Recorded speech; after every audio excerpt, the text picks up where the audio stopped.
I think when you're operating in short form video, you in many ways throw out the brand guidelines. Brand designers probably hate to hear that.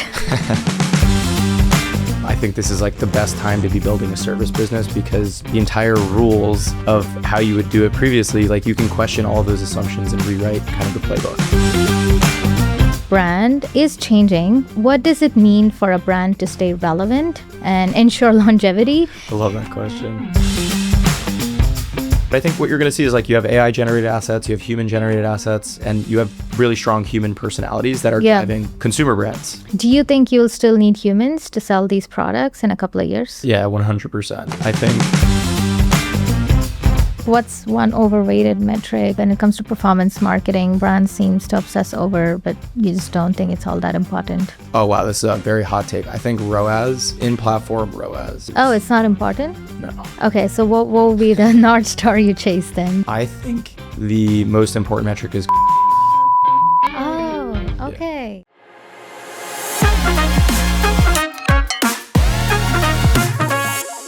Lucas, you've been running Darkroom for about 8 years, and I guess like you've been shaping the growth engine for some of the well-loved brands. And 8 years is quite some time, so a lot has changed. What's keeping you up to every night? What's the latest obsession you have? Oh my God. So so the one thing about me is like I'm very obsessive compulsive.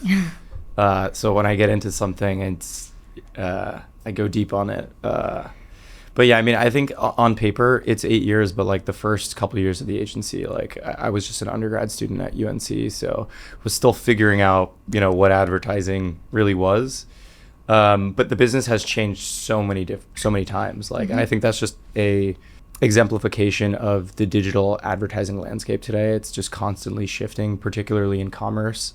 I mean, like today, the things that keep me up at night are, if you're running a service business, you need to be rebuilding your workflows on AI and leveraging the technology to operate more efficiently and deliver better outputs and outcomes for your clients. So that's definitely been a huge initiative that we've undertaken at the agency. One that I'm super passionate about.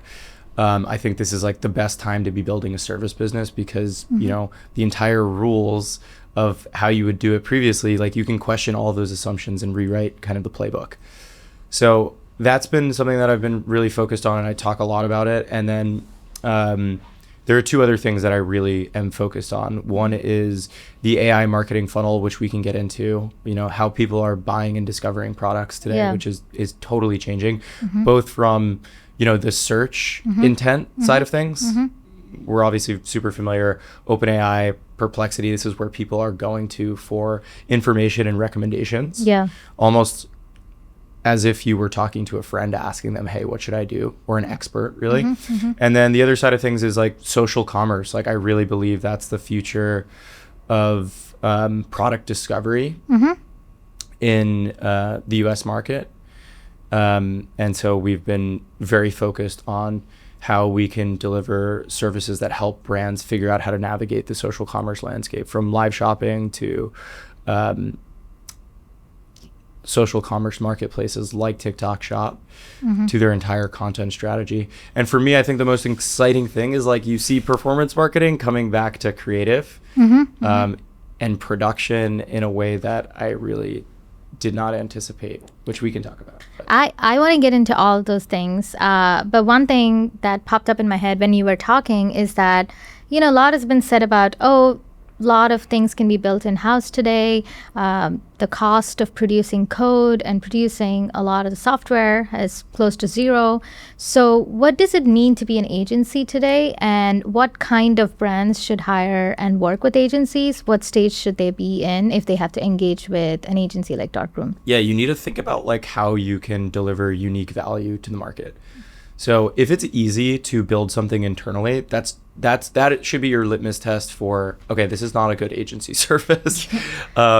And so I have this thing that I continuously talk about with my department heads and my team of like, if you have one resource, it just takes one individual to deliver on a service. That's not a very defensible service.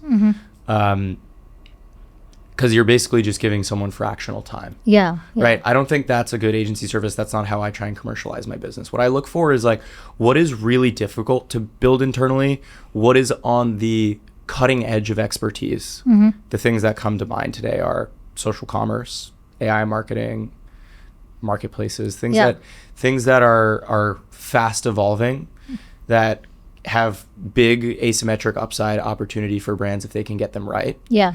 And 3, usually require a specific domain expertise or a barrage of resources to execute on. Yeah. And then I think with agencies today, you can now leverage technology and build a totally unique offering with human expertise layered in to deliver outcomes for customers. And that's what we're doing at Darkroom is like, okay, we have those 3 things that I just mentioned. Those are going to be the services that we really focus on. Yeah. And then how are we leveraging technology to deliver better outcomes for our clients? Yeah. And I think that's what agency owners should focus on. And that's hard to build. Yeah. Yeah. And I guess like talking about social commerce, I would not want anyone to look at how much time I spend doom scrolling on Instagram. Yeah. And something I've noticed is that what it means to be a brand is changing, because what I scroll through, what I love, what I stop while scrolling often is funny, cringy, shocking, but they don't align with what back in the day brand designers would have defined in their brand guidelines, vision statement. So what does it mean for a brand to stay relevant and ensure longevity? I love that question. I love that question because like I think when you're operating in short form video, like you in many ways throw out the brand guidelines. And brand designers probably hate to hear that. I mean, listen, we do a lot of high touch design work at the agency. That's how we became known, like on brand performance marketing. But when you look at short form video, there's just so many different permutations and things that you need to try to understand what performs. Yeah. So you just can't be held back by assumptions that you have for your business. Like I think, okay, in certain instances, like if it's an enterprise business and you need to consider brand safety for sure. But like if you have great short form content creators in social commerce that you're working with, you need to have a lot more slack in terms of what you can tolerate. And the best brands that are winning on social commerce and in short form video are doing that. Yeah. Do you this is something I wondered. So in the last few years, professional models or actors have been replaced by community influencers, creators, and they are sort of shaping the brand voice. But also, every third video that you see is by AI or some poorly lip-synced video as well. But as someone working in AI, I know things are going to improve and continue to change. Do you think you'll still need humans to sell these products in a couple of years? Yeah, 100%. I think the opportunity right now for content creators is to, develop personality and charisma and, an audience and a niche. And I think that becomes your defensibility in a world where there are a lot of AI avatars creating content. But yeah, I think certainly humans are super relevant and important. And I think the best content creators are going to rise to the top, and those people will have really valuable brands as they do now. Right now, present June, 2025, like there's a lot of AI slop out there. Yeah. I think the phase we're in right now is like brands creating short form on like VO3 and being like, oh my God, this is incredible. But like the assets aren't actually that impressive. Yeah. We know they're going to get better.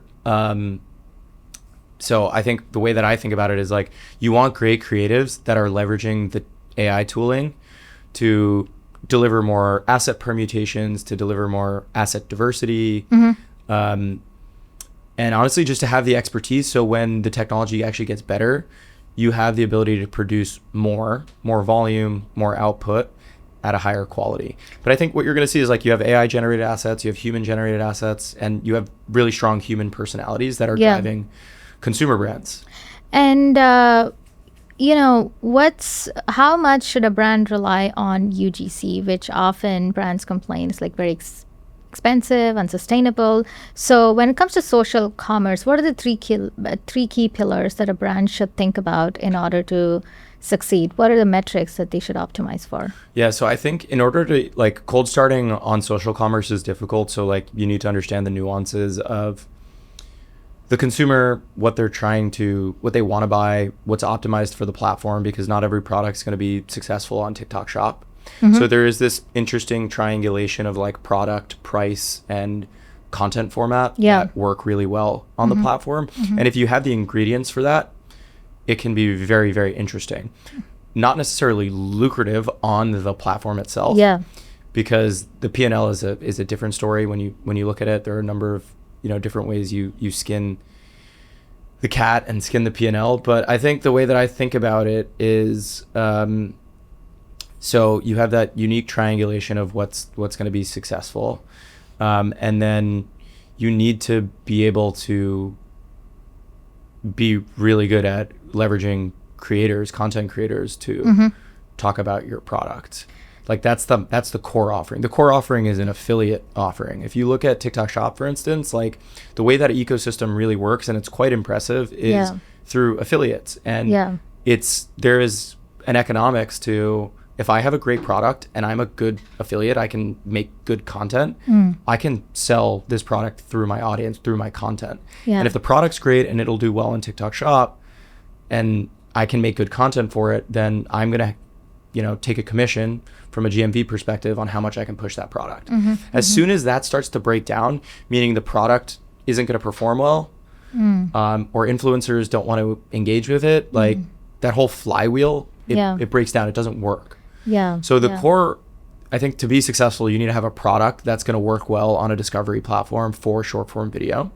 And it needs to be something that affiliates can push at scale. And then from there, you can generate this really interesting flywheel that does a couple things and has a couple key advantages for brands. One, it's generating tens of millions, hundreds of millions of impressions, if done right, which is, something that you traditionally have to pay for vis-a-vis a CPM. On ad platforms. You can build a community of creators, and you have a crazy amount of content, as well as generating GMV on platform.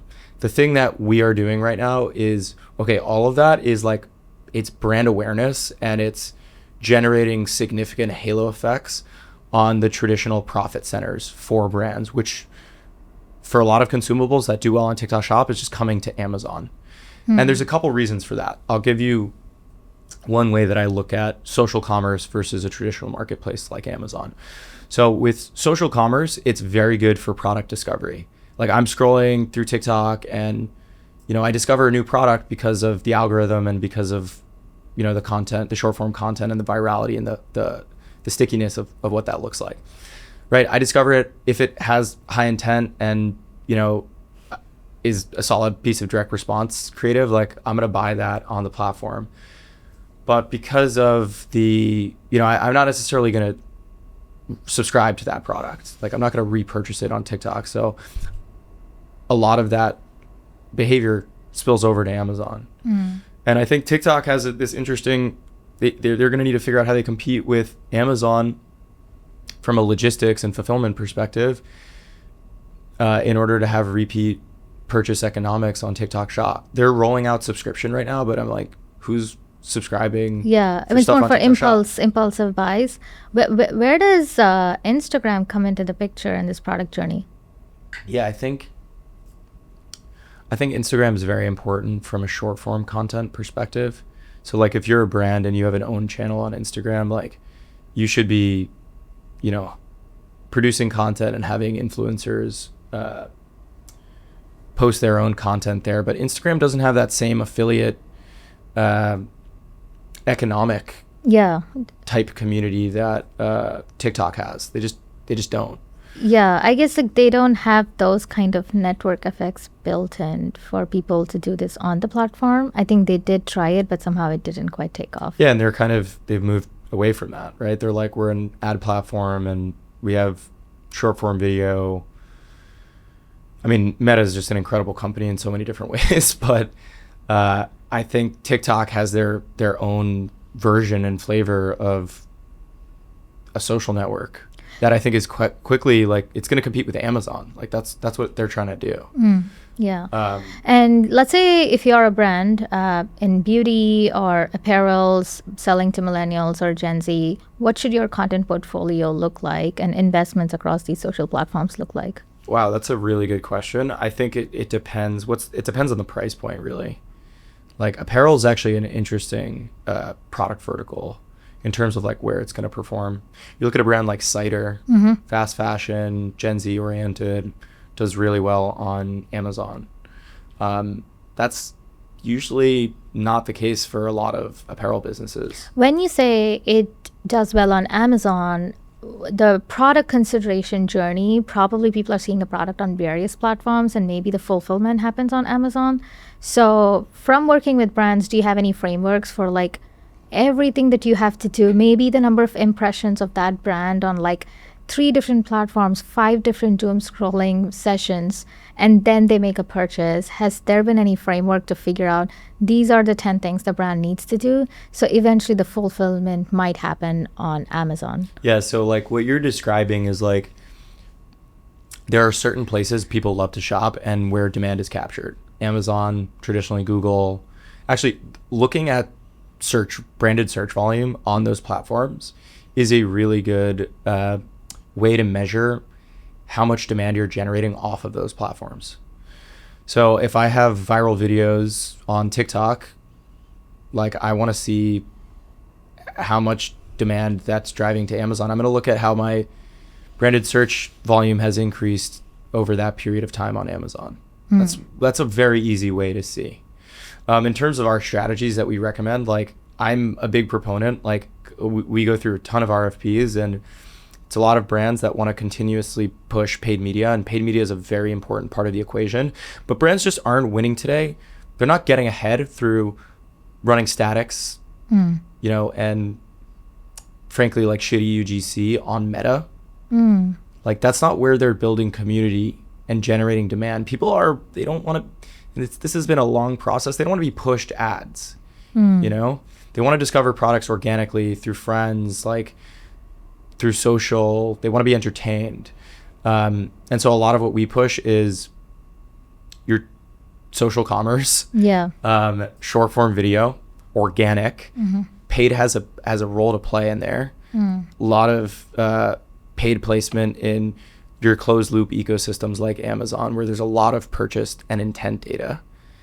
And then there's space for traditional top of funnel ad placements through streaming within the Amazon ecosystem. I don't know if you saw their recent partnership with Roku and Disney, but I just love the way that advertising ecosystem is developing. So and then of course you still have Meta. Yeah, I was just gonna ask, so is paid media on Meta dead, or do you think it's like not worth the time, or is it more of a creative problem or a consumer connection problem? I don't think it's obviously not dead. Like brands, have been launched, scaled, sold on Meta, right? I just think that, you need to break down the economics of like, what does it cost me to get impressions? Like, and that's just a real equation. And then there's the way that people want to interface with content. And I think that if you're able to build a great short form media motion as a consumer brand, like that's much more valuable to you than being able to, pump out statics and UGC on Meta. Like, I think you start with the media and the content, and then paid is a layer on top of it. And that's what we talk about so much at the agency. Organic to paid feedback loops and making it work. Meta it needs to be used as a tool for scalability. That's the real value. That's really interesting you say that, because I think a lot of brands want to, I suppose, own the customer and continue to say, they want reduced reliance on these other platforms. But the reality of it is those platforms kind of give them the demand that they want.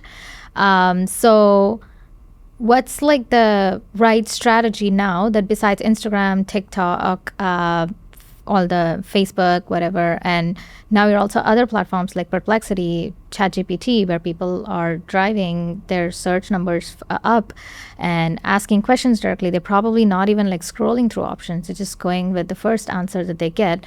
What's changing now, besides social commerce, it looks like there's an additional portfolio of platforms that people have to optimize for. What's changing for brands? What do they need to do? Yeah, so much is changing. So I mean, like, one of the things that there's some really great advertising networks that exist right now that allow you to advertise in generative AI. And so we're piloting that out with our brands. There's a couple key providers that we use. Like Context is one, Koa is another.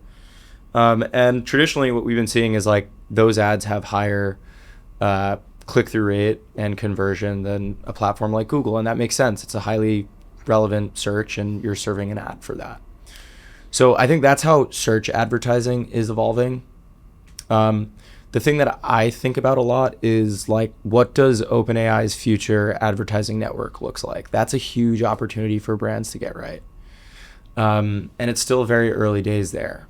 Yeah, because I guess like as of today, I would rely on ChatGPT for maybe items that don't cost a lot and probably not worth my time to like search through like 10 different blue links. But for things that I have to try on or things that I want to listen to somebody reviewing about, like something in like beauty or like sweaters or things like that, then probably it's much better for me to scroll through Instagram and see a bunch of influencers already wearing these clothes and different items and purchase it. And I don't think ChatGPT is there yet to give that kind of visual experience today. But how do you think this is going to evolve, or what recommendations are you giving brands like in these segments? I think there's a bit of there's like an information gap right now, like, because you have all of this metadata through short form video that just doesn't really get its way into the LLMs. Like, they just don't have access to those data sources, like TikTok Shop, like all the TikTok affiliate video that's being created around certain brands. Like, that's not really filtering in. And same with Instagram short form. They're gonna figure that out, I think, and this is going to be, I think, one of the competitive advantages of certain models, like the data sources, obviously. The way that filters into an LLM today is through something like Reddit, where there's a lot of community discussion around a certain product or service, right? And then that can be queried. But it's not always like 100% right. So I think if you see a product off platform, like you see it on Instagram or TikTok and you're like, oh, I want that, that is brand awareness and brand building happening through short form video that you're then going to ask ChatGPT, hey, can you go buy this for me? Or, Rufus or Alexa, whatever it is. And I think that's another thing that I'm looking forward to is like the involvement of agentic shopping where you can just get that done. To me, Amazon has the best competitive advantage there, just with their fulfillment network and ease of purchase. Yeah. And I guess maybe I want to dig a little bit deeper into creatives, because you mentioned when we first started the conversation, there's a ton of models today. Everything seems like it's very easy to generate, but obviously when you look at them, they look a bit sloppy. What's happening at your agency? What are you doing? What models are you using? You're very tech forward, so tell us a little bit more about like how you view AI. How do you think it's a competitive edge for you and the brands you work with? For sure. So I mean, we have 5 departments at the agency and they all do different things. So like we have a digital department that focuses exclusively on the website. We have a creative department that focuses on performance creative and advertising and different types of creative placements for our brands. We have a Amazon department, TikTok Shop, so on and so forth. So they're each leveraging different types of tooling. And what I've done as CEO of Darkroom is like, you need to create a culture where trying new tools is very encouraged, because there's new things coming out consistently, this, and there's always new ways to build things. That's what I love about this AI paradigm shift that's happening. There's like a million different ways to build customized workflows, customized software for your business. So you need to create a culture that accepts and encourages AI adoption. So that's number one. And then I think to be more specific around like what models we're using. So on the creative side, I think this is the most obvious example. VO, Midjourney, GPT. There are other more niche creative tools that we're using to deliver better outcomes at a faster pace, more diverse types of assets. And that's something that like we're hell-bent on. We want to become the de facto leader in creative generative AI advertising. And I think like you are in a position to also like shape new trends, because if you're very tech forward, you're probably in a best position to introduce brands to a bunch of different new technologies. What's been the reaction of the brands you work with? Do they like that their agencies using AI? They expect it. They need it. They need that. Yeah, I mean, for me, I have a full performance creative offering that's AI based. You take the best of performance creative and developing advertisements that actually get people to convert. So ads are still important, by the way. Yeah. Ads are still important. And then you leverage AI tooling to do more for our clients and to deliver more diversity of assets. We're obviously moving to a world where like I think physical production is less and less important. You can get more done with less. And so if you want to have a creative team that is relevant for the next generation of brand, like you need to be using AI. The sheer volume of creatives a brand has to generate for various parts of the funnel is just mind-boggling. So there's like the website, then there's like all these social platforms. And I don't think we went into this, but there's also email marketing and other like smaller channels that might be people want to generate creatives for. How do people manage this? Like how big are should they hire people in-house? At what point should they hire in-house? Or if they work with agencies, like what should they expect from the agencies? What do you do when you work with these brands? Yeah, so much talking. I think that, I think there's no right answer there. Like, I think there are some agencies that will have very valuable services because of what we spoke about before.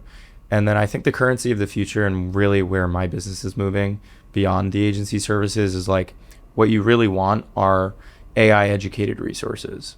So I think you start to see this consolidation in the marketing resource stack where let's just take creative, for example. You might have previously needed a video editor, a designer, a creative director. And like in the future, you're just going to need one resource that has taste, which I hate using that word more and more, but it's just like, are they on brand, right? Can they produce and are on brand?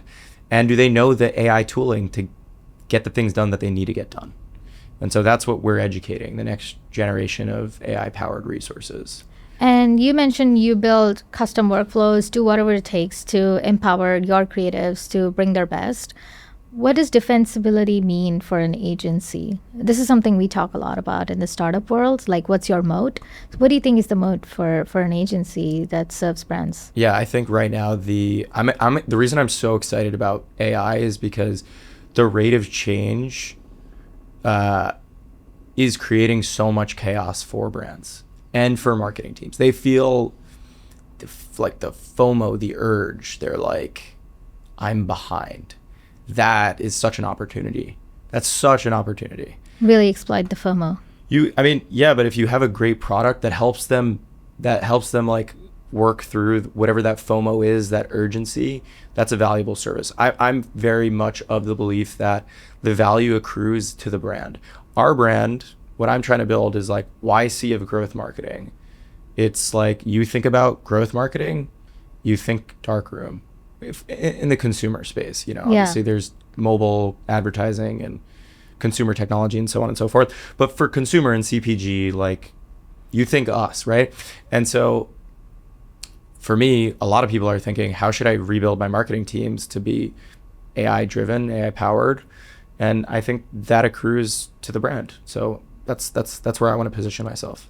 Let's say a brand comes in to ask you if they can be your customer. What are some common reasons as to why you would turn them away and they're not a good fit for you? I mean, there's all of the ICP pieces, right, that we look for around like maturity and, affordability and product market fit, the traditional things that you would expect. Can you just rely on vibes and marketing to engineer product market fit? I mean, we first started as like a brand launch business. So the original thesis was like, we're going to market brands, launch them to market, and invest in them. As an agency grows, and as you know, I think it's normal as a part of the life cycle, you move more upstream as you kind of solidify your product offering and it has like unique value to a certain subset of consumers. I think in discussions I have with early founders, there is some vibe stuff where I'm like, oh, wow, this is going to be really big. And I want to be involved in that. And those are exciting relationships. But in general, like you definitely need to have product market fit before you invest in paid. I think for sure. And I think if you're a founder, like before you hire, before you start burning on consultants and agencies, like you should have that those hypotheses around your product tested. What do you think about brands like maybe exploiting cultural moments or in a race to be relevant? They start posting memes and often they all come across cringy. I think this is all part of the FOMO. They want to be part of the conversation. They just don't know how. What are some of the pitfalls you've seen any brands do lately and that's made you cringe? Yeah, I feel like you shouldn't be, I feel like if you're just hopping on trends for the sake of it, like that's not a recipe for success. I do think memes are such a good way to market though. I really think that's an important part of the equation today and like connecting with consumers and in terms of the type of content that they like to consume. I love consuming memes. I think they're hilarious. And I think a lot of the content that you see today from a meme perspective that includes brands, like it has such a strong subconscious effect. Yeah. And you'd be surprised at how many of those posts that you have no idea are actually paid placements.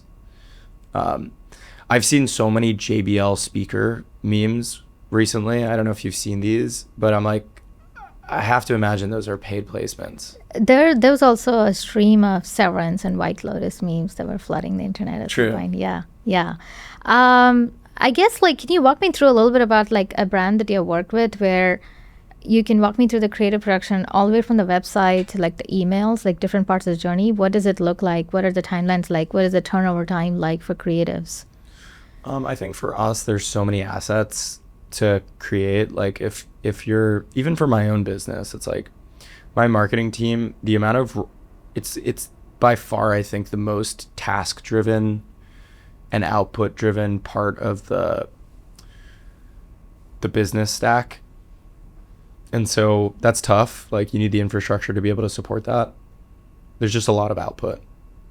So would you say like the best principle is progress over perfection, where just test a bunch of things and discard it because it's anyway short lifespan? The way I think about it is like you need to define like what are your SLAs for like marketing, like how much output do you need across the different channels that you're running.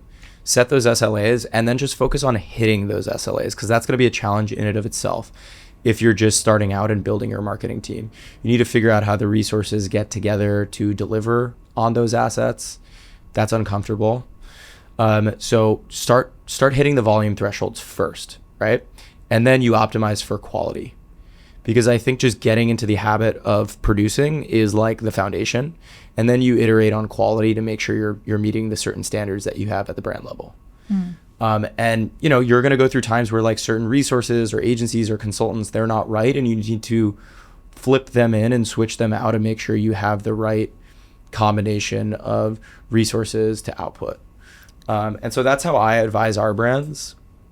And for some founders, that's super uncomfortable. For me, that was very uncomfortable. It took me a while to build our marketing team at Darkroom, because when you're looking for marketers in the B2B space, there's not a lot of high taste. There's honestly not a lot of high taste marketers in B2B that are comfortable producing the volume of content that a consumer brand needs. And that's when with Darkroom, I'm like, we're going to market ourselves like a consumer brand. We're going to have a ton of output.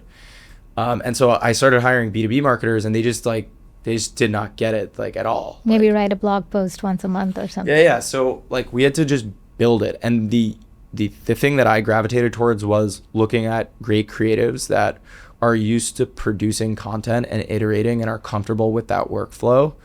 They're comfortable being a part of the creative process.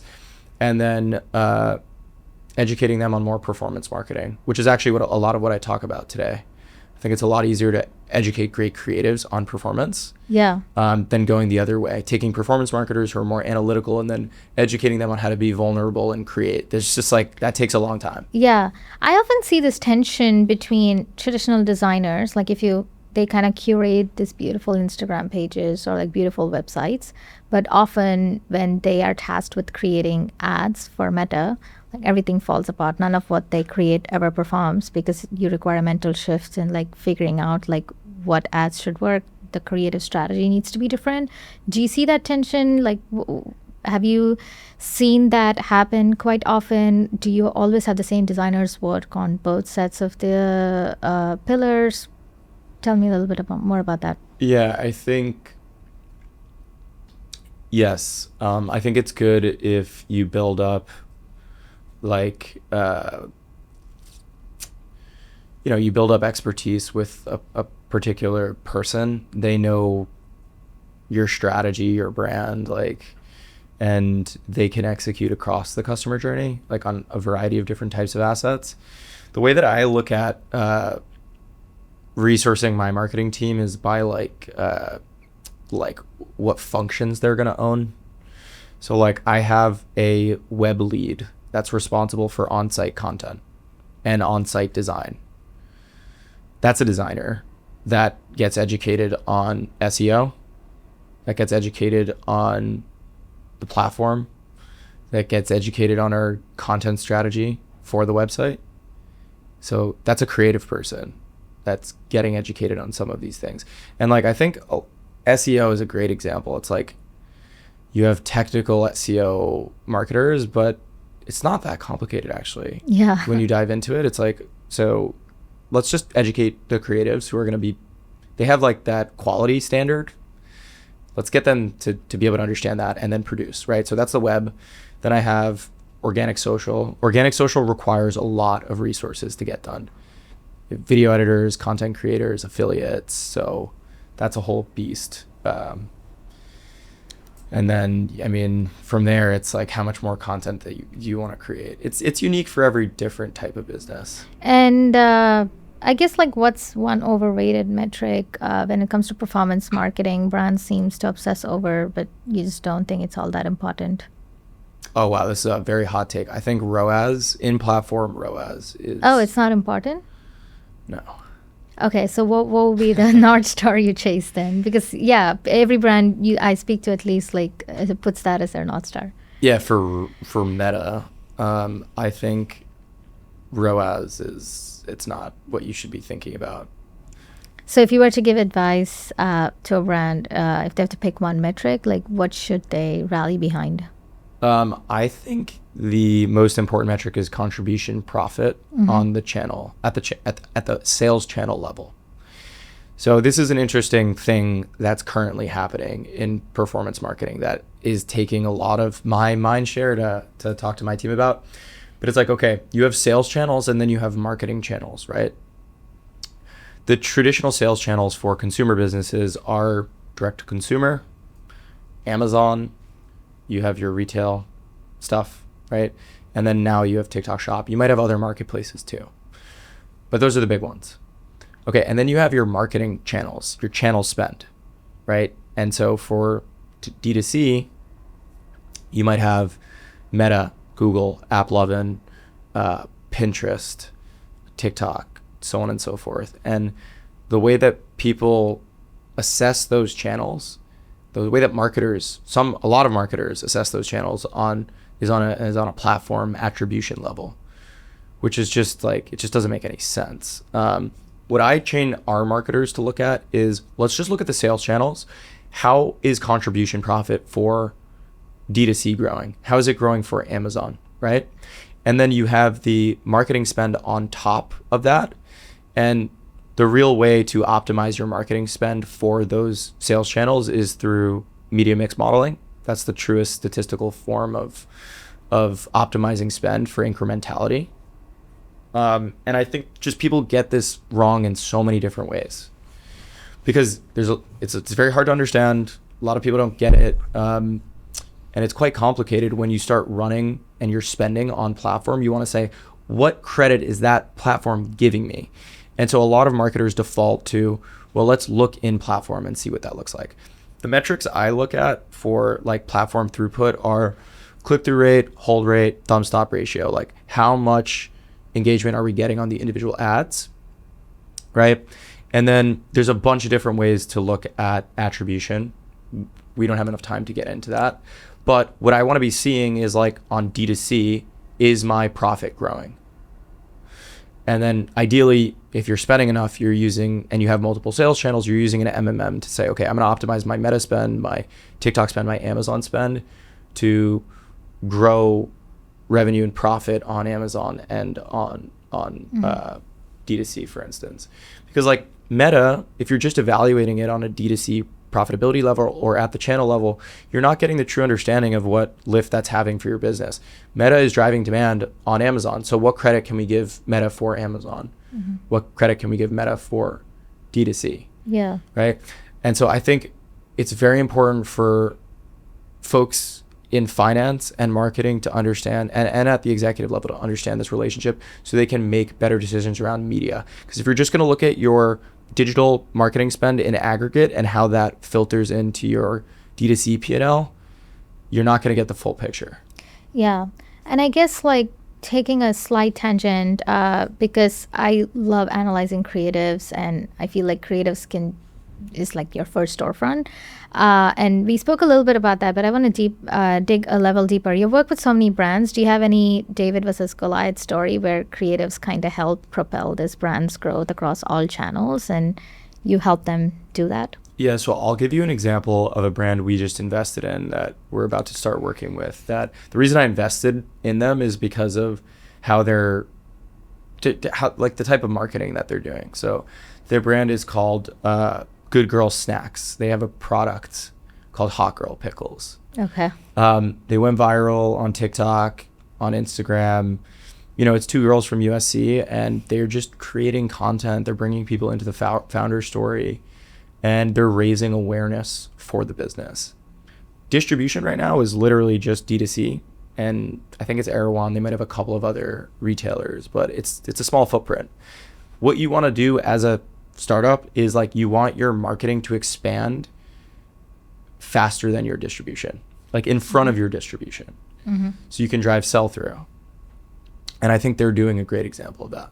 It's a great example of that. We will do this podcast in 6 months in a year, and we can talk about how they perform on Amazon and TikTok Shop and at retail. But the way that they're marketing, like they're building brand through their short form content.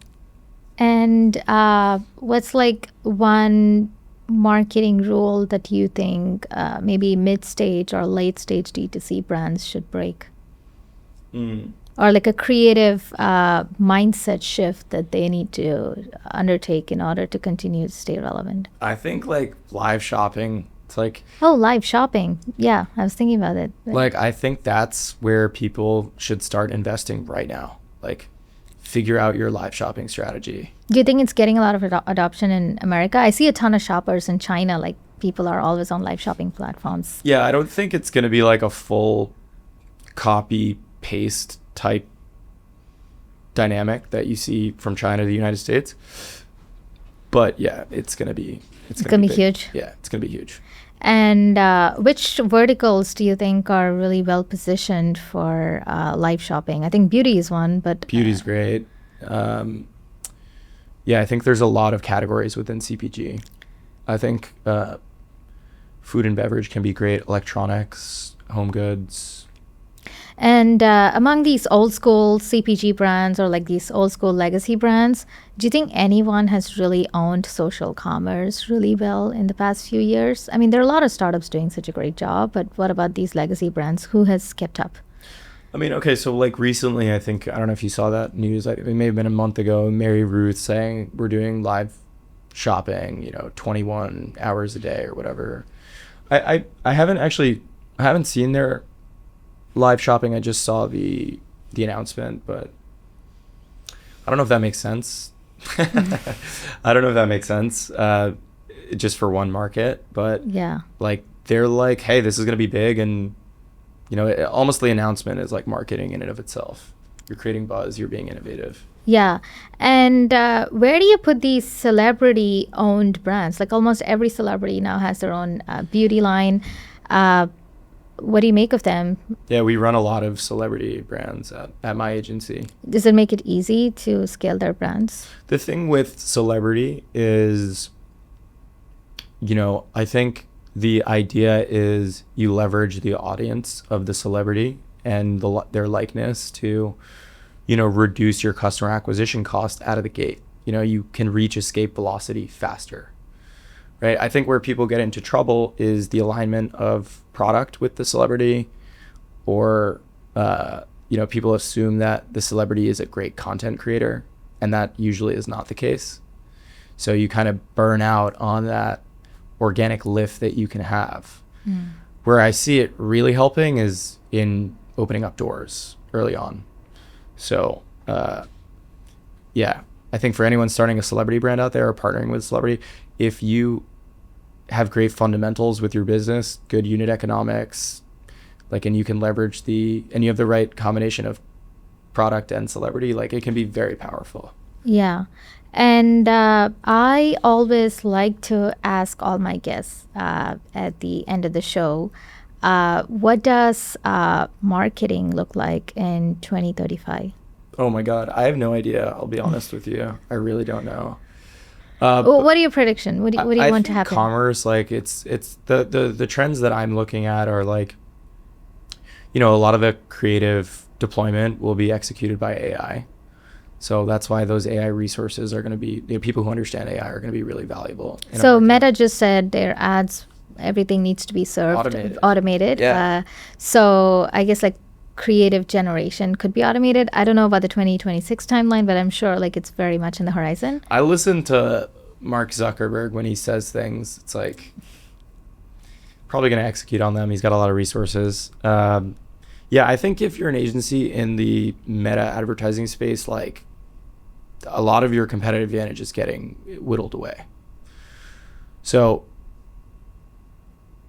that's, I guess, another hot take, but I don't think it's that hot. I think it's true. Because people won't create creatives, or why do you think the margins are going to shrink? I don't think the margins are going to shrink. It's just you will have a platform solution that's very much automated, from the creative to the targeting to the media buys.